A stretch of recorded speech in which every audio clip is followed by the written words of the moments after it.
ಈ ಪಾರ್ಥ.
ಜ್ವಾಲ, ಧರ್ಮರಾಯ ಅಂದರೇನು? ಅವರ ಅಶ್ವಮೇಧ ಕುದುರೆಯನ್ನು ಗಟ್ಟಿ ಹಾಕುವುದೆಂದರೇನು? ಜ್ವಾಲ, ಕುದುರೆ ರಕ್ಷಣೆಗೆ ಬಂದಿರೋದು ಯಾರು ಗೊತ್ತಾ? ಸವ್ಯಸಾಚಿ ಎಂದು ಬಿರುದಾಂಕಿತನಾದ ಪಾರ್ಥ.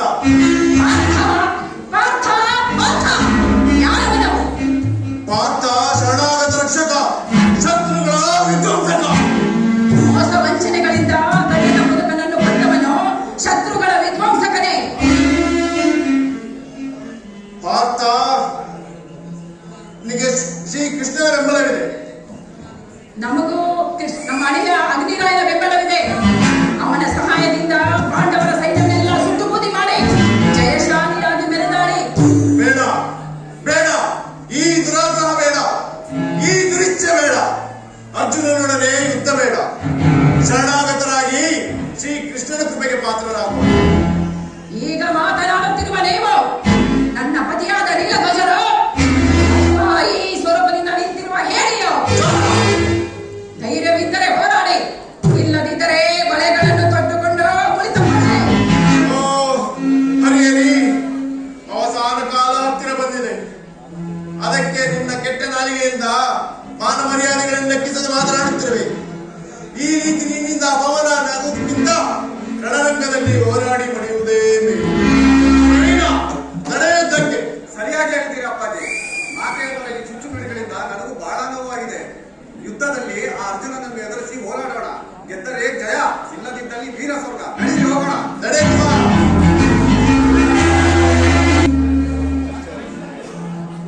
ಜಾಮತ ಅವ್ಯವಹಾನ ಪ್ರತ್ಯಕ್ಷ ನಾವು ಅತ್ತೆ, ಹೆಣ್ಣು ಕೊಟ್ಟ ಅತ್ತೆ ತಾಯಿಯ ಸಮಾನ ಅಂತ ಶಾಸ್ತ್ರ ಪುರಾಣಗಳು ಹೇಳ್ತವೆ. ಈ ತಾಯಿಯ ಸಮಾನರಾದ ಅತ್ತೆ ಮಾತನ್ನು ನಡೆಸಿಕೊಡುವುದಾಗಿ ವಚನ ಕೊಡು. ಕೊಟ್ಟಿದ್ದೇನೆ, ಹೇಳಿ. ನನ್ನ ಪತಿಯನ್ನು ಅರ್ಜುನನ ಮೇಲೆ ಸೈನ್ಯಕ್ಕೆ ಕಳಿಸಿದ್ದೀನಿ. ಅರ್ಜುನನ ಸೈನ್ಯವನ್ನೆಲ್ಲ ಧ್ವಂಸ ಮಾಡಿ ಜಯವನ್ನು ತಂದುಕೊಡು. ಏನು? ಅರ್ಜುನ ಸೈನ್ಯವನ್ನು ನಾನು ಧ್ವಂಸ ಮಾಡಬೇಕು? ವಚನ ಕೊಟ್ಟಿದ್ದೀಯಾ, ನಡೆಸು. ಸರಿ.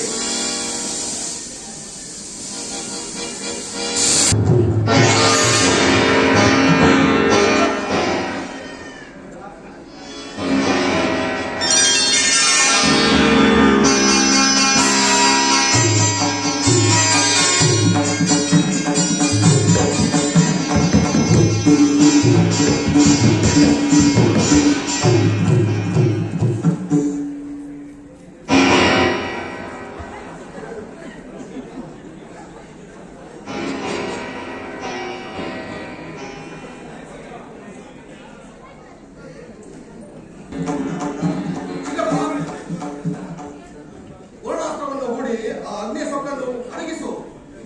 ಕುಮಾರ, ಭಕ್ತಿಗೆ ಸೋಲೋ ಹಾಗೆ ಅಗ್ನಿ ಶಕ್ತಿಗೆ ಸೋಲೋದಿಲ್ಲ.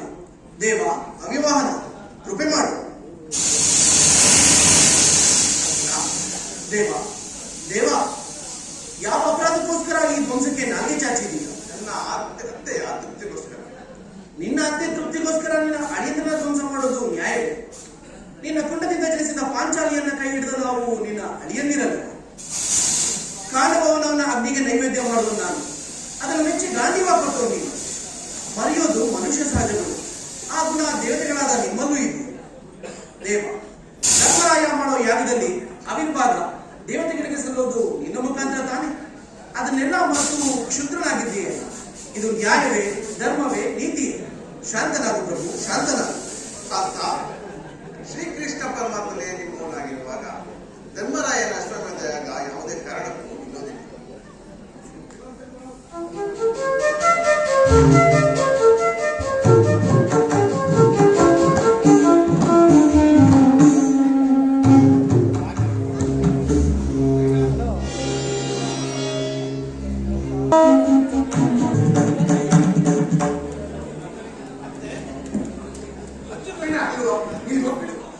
ಆತನನ್ನು ಅರಮನೆಗೆ ಕರೆಸಿ ಆತನನ್ನು ಸತ್ಕಾರ ಮಾಡಿ ಭಗವಂತನ ಕೃಪೆಗೆ ಮಾತನಾಡ.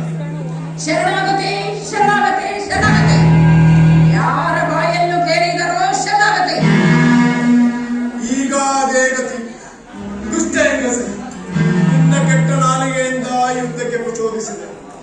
ಬುದ್ಧಿಶೂನ್ಯನಾಗಿ ರಣರಂಗಕ್ಕೆ ಇಳಿದೆ. ಸಾವಿರಾರು ಸೈನಿಕರೊಂದಿಗೆ ಇದ್ದ ಒಬ್ಬ ಮಗನನ್ನು ಕಳೆದುಕೊಂಡೆ.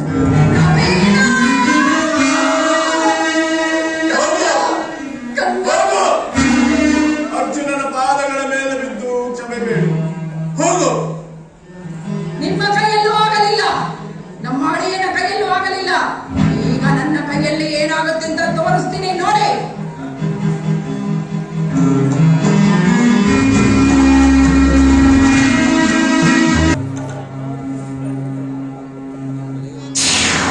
ಈ ಪಾಪಿ ಗಂಗೆಯ ನೀರು ಒಂದು ತೊಟ್ಟು ನನ್ನ ಮೈಗೆ ತಾಕದ ಹಾಗೆ ಈ ದಳದಿಂದ ಆ ದಳಕ್ಕೆ ಕರೆದುಕೊಂಡು ಹೋಗುವ ಅಂಬಿಗ ಯಾರಿದ್ದೀರಿ? ಯಾರಿದ್ದೀರಿ?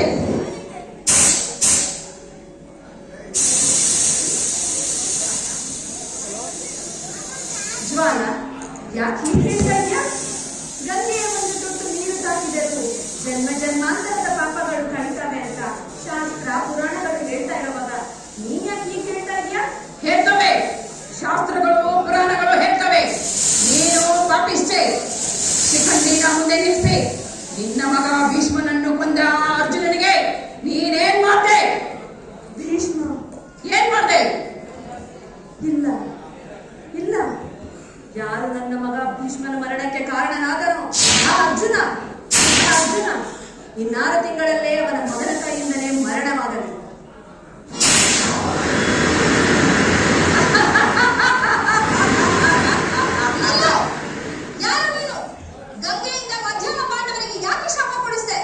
ಅದನ್ನು ಕೇಳೋಕೆ